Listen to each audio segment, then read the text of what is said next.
What is something most people think they want until they get it? Write your opinion on this topic in the comments. I will definitely read everything.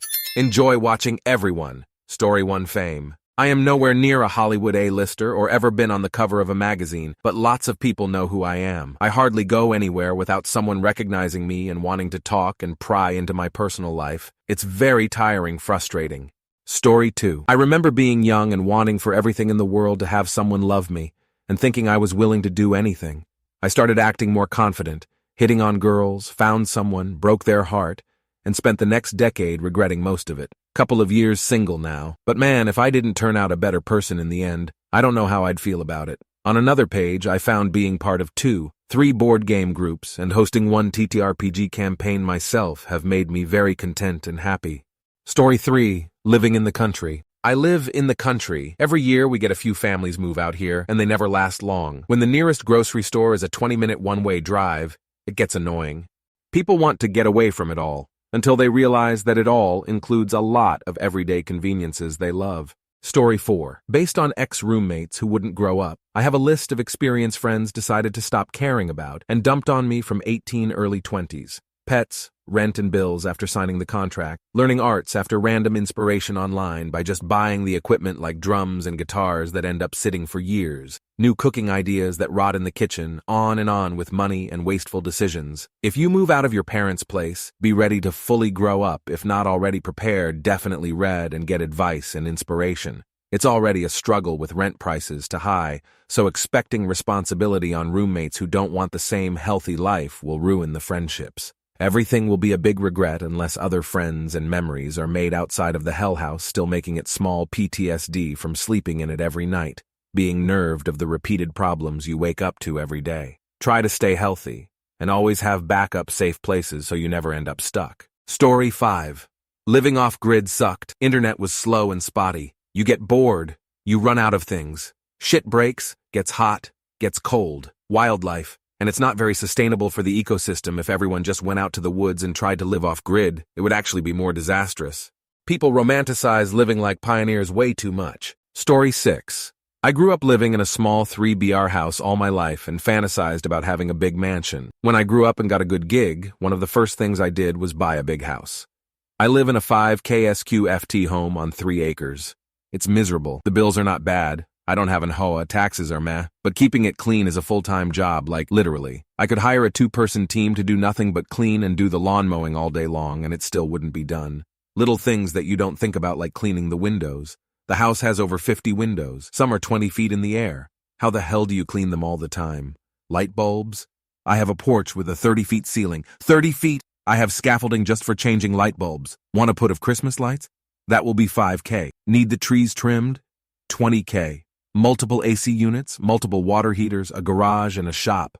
It's really exhausting, but it's sorta a golden handcuff situation. The place is worth way more than I paid for it, and it's almost paid off. I have a wife and kids, and the piece of real estate has gotten out of hand. Story 7. Tiny homes.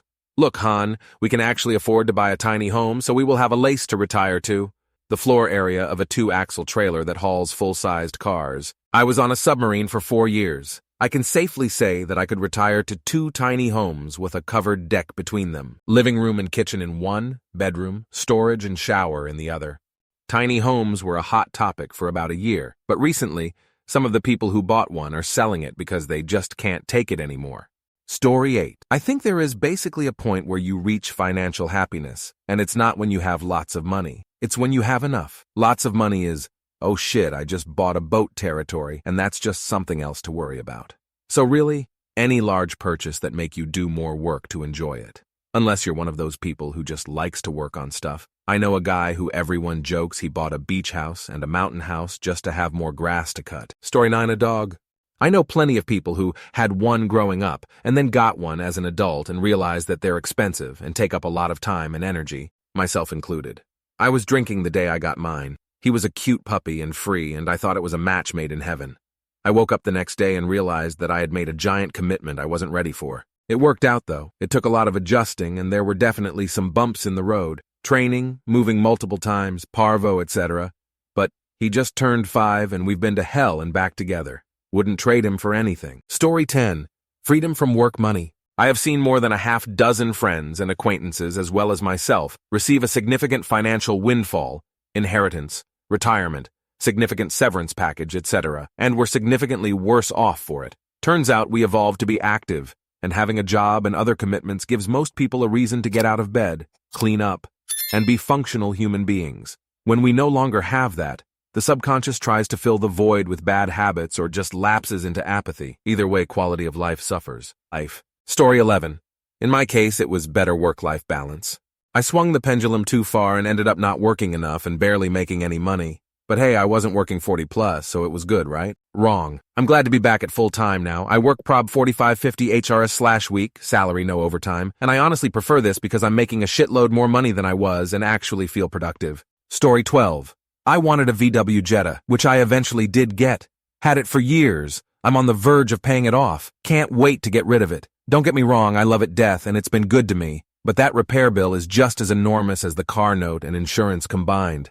At this point, I'm crying to go back to domestic vehicles. It's all fun and games until it's time for maintenance. And BTW, the A4 Jetta was their best one. IMO, I have an A6. Story 13. I can speak from experience when I say this. A boat. The two best days of a boat owner's life are the day they buy it, and then the day they get rid of it. If you're not mechanically inclined, you're going to have a terrible time when something goes wrong. Not if, it's when. There are certainly easier ones to deal with, like sailboats, I'm sure, kayaks, and things without engines. The vast majority of smaller boats owned by the average person can be more of a hassle to deal with than they are worth. Story 14. As fucked up as it sounds, having kids, I might just come from a long line of shitty parents as well as all my friends, but I've never met anyone that has kids that didn't constantly bitch about actually having to actively take care of their children and spend the money required to have them, and act like their kids are the biggest burdens and make their kids feel crappy for being born. My own parents included. I decided not to have kids because I don't want to become that person that sounds like they hate their kids. Story 15. As someone who has been a successful small business owner for 14 years now, most people say they want to own their own business and or be their own boss. But once they start, they realize it's so much work, so much responsibility, and so much liability. My business does really well. However, I tell people all the time that my dream job is to work for the city doing groundskeeping, or working as a bartender for a lazy neighborhood bar. I'm not even kidding when I say that. I think the reason most businesses fail in the first 3 years is that the owner of the business doesn't understand just how hard it is. The money is nice. The fringe benefits of being a business owner is nice, but it's hard. Never-ending work. Story 16. Having an excellent chef as a boyfriend. I was the boyfriend that can cook excellent meals, but my ex started to get frustrated with it. Sometimes she wanted to just go out to a restaurant or eat outside the house. I also made my ex noticeably gain a lot of weight. I'm sure neither of us were happy about the trajectory we were going. Now I'm married to a lovely wife who encourages me to just make simple, healthy meals with the occasional fancy dish. Story 17. Enough money to retire early.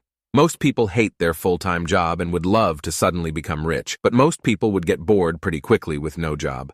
I have had multiple coworkers in the past who didn't need their job, but said they were too bored at home and didn't know what to do with themselves. It's why older people who are retired go back and get part-time jobs. Obviously, yeah, you would chill for like a year or two, but you would eventually become super bored. It's why not only richer people go get part-time jobs, but also why they go out and volunteer at places. Most people here will probably disagree with me because they hate their current job, but when you think about it, what are you going to do all day every day? Whatever your answer is, you will get bored of within a year.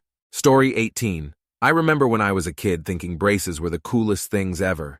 It was like a sign of money or something stupid, I thought, until I got them. Hated every last apt, rubber band snapping, brackets getting broken, and having to have 8 teeth removed and all. All in all, 0-10 experience, but totally worth it, LOL. Story 19. A high-paying job. Most jobs that pay high salaries demand a high skill set. And usually that also means developing your skill set off the clock to reach that point. Once you get that job or salary, the expectations are also much higher. Pay should be higher across the board, but more than likely getting a high salary or position that demands it takes a lot of effort and dedication to reach that point. A lot of people don't have the dedication to actually put in the work, IMO. Edit. More so extremely high-paying job. Story 20. Going neck deep into a career, marriage, or any major life-changing situation. and choosing to change everything about themselves in order to fit the life that others had picked for them to live, just because they are incapable of living their own lives independently. That tends to have a negative impact on those who were supposedly close friends, fam with said social chameleons who are desperate for others' acceptance, so that they're able to stay in their fragile little bubble of like-minded basic idiots whose entire life motive centered around being a bot in the system. Mayan. Obviously, money is needed to exist in modern society, but that doesn't mean you've got to center your entire life around making it via losing your spine and changing all of your life habits, just so you can be accepted by those who can't accept themselves without their job title and/or extra monopoly money used to justify having next to no life outside of their professional social circles that they've forced themselves into. Story 21. Lots of money. Consistently, middle-income people are the happiest, and suddenly, getting a huge windfall is a fast way to wreck your life. Ethical lotteries have financial advisors on call to help winners not squander all the money, and most people should not reveal that they've won big, because they'll be inundated with people looking for a handout. Story 22. A camper. We got ours, 36 travel trailer, at the tail end of the pandemic with the intent to travel with it. We went to the dealer intending to look and price some things. Got pressured into a lightly used one that wouldn't be there tomorrow if we took time to think about it. In reality, my husband's truck gets awful gas mileage pulling it, so it just lives at a campground 30 minutes away from our house. We go out every other weekend during the 6 months a year the campground is open, but it's so boring.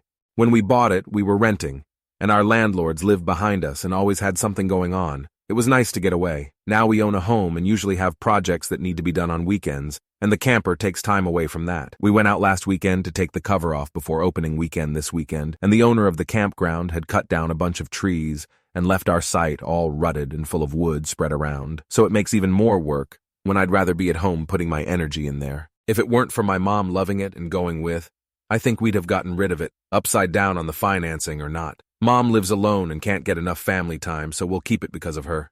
Story 23. A boat. Boats are expensive. My grandfather used to be part of a yacht club, and the running jokes have always been, a boat is a hole in the water that you throw money into, and the two best day of having a boat is the day you buy it and the day you get rid of it. Unless you are willing to make that boat your entire identity to the point it is practically another mouth to feed, it will give you buyer's remorse quickly. Story 24. Positions of power influence. Yes, there's perks, like being the boss or having the manager role. But all that salary and pay comes at a cost, and it's usually your health, relationships, mental health, sleep, etc. that are the cost for all that money. I'm not saying it's awful. I'm just saying some people are cut out for it, but most people aren't. It's like a weight that you carry around everywhere with you 24 hours a day, 365 days a year. There's no escaping it. Story 25. Apparently for that one guy years ago scat play. I remember reading a story somewhere on Reddit many years ago of a guy who liked scat porn, so he hired an escort to shit on him. The story was very detailed, and I definitely won't do it justice, but let's just say that he realized he wasn't into scat play just as the train left the station, and there was no way to stop it. The story was hilarious, and I wish I could find it again. Thank you very much for watching. If you liked the video, like it, be sure to write comments and share your stories.